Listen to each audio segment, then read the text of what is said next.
Você acompanhou aqui no seu jornal esta semana a morte do jovem Leandro de Souza, morador da favela do Moinho. De acordo com a Polícia Militar, a operação na favela tinha o objetivo de fechar um laboratório de crack que funcionava dentro da comunidade. O que se viu, no entanto, foi mais um ato de agressão e desrespeito aos direitos humanos da população preta, pobre e marginalizada, que culminou com a morte pela polícia do jovem de 19 anos. Leandro deixou mãe, 2 irmãos e uma filha de 2 anos. Tem sido assim, com repressão aos dependentes químicos em locais públicos, com bombas de efeito moral e gás lacrimogênio, tiros de borracha e armas de fogo, que a Polícia Militar tem combatido o tráfico de drogas em São Paulo. A ação, ordenada pelo prefeito tucano João Dória, com o apoio do governador Geraldo Alckmin, já deixou 3 feridos e 1 morto em pouco mais de um mês. Especialistas em segurança pública condenam este tipo de ação. Este tenente-coronel da reserva da PM, mestre em direitos humanos, afirma que a operação é equivocada e desastrosa e que a violência policial não significa combate às drogas. Que de tempos em tempos há ações policiais visando combater o que eles dizem que é para combater o tráfico, mas na verdade está penalizando o usuário, tanto é que eles são tratados da pior maneira possível. E aí sedimenta uma ideia de que nada é possível fazer, ou o pior, sedimenta a ideia de que só com o uso de violência vai conseguir algum resultado prático, e sedimenta a ideia de que o usuário também é um traficante. Eles são tratados da mesma maneira, eles são tratados da pior maneira possível, com violência. Como se violência pudesse trazer alguma solução. Para este jornalista, que faz parte do coletivo Iniciativa Negra por uma Nova Política sobre Drogas, as ações da polícia punem mais os usuários do que os traficantes.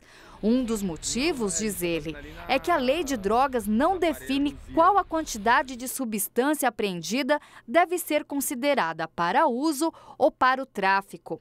Hoje, quem decide isso é o policial. Não é nada raro a gente analisar uma série de casos em que, a partir dessa lei de drogas, determinado sujeito com uma mesma quantidade ou às vezes uma quantidade inferior de drogas é caracterizado enquanto traficante e outro sujeito é caracterizado enquanto usuário. E normalmente essa distinção ela vem carregada de uma série de marcadores de raça e de classe. Então, o sujeito que normalmente é caracterizado enquanto traficante é o sujeito negro e é o sujeito pobre.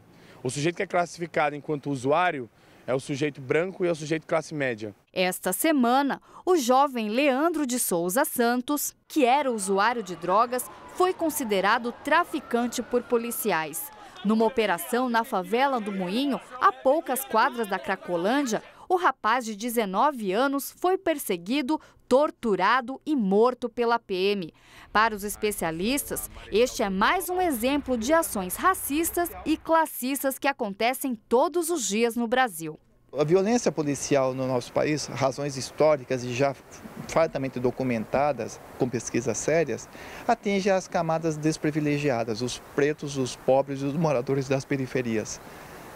É esse o cenário que nós deparamos e só contribui para cada vez mais aumentar e agravar o quadro de segregação social do nosso país e o estabelecimento de 2 tipos de cidadãos. Uns que vivem no primeiro mundo, onde tem um Estado e, vale dizer, uma polícia que o trata de uma maneira, e outros que vivem em um segundo mundo, um submundo, onde esse Estado e essa polícia o trata da maneira pior possível, porque eles são considerados inimigos. O tenente-coronel ainda ressalta que o discurso adotado pelo prefeito João Dória de retomada de território onde os dependentes de crack se reúnem no centro da cidade estimula a violência policial nas comunidades. Antes de ser tratado como traficante, ele foi tratado como um inimigo em potencial só por viver numa favela. E no caso em questão, numa favela que já foi palco de várias ações e vários relatos de abuso policial, e atualmente ela está situada próxima de uma área emblemática que é a Cracolândia. Então os moradores já sofrem desse estigma de serem considerados marginais só por estarem lá.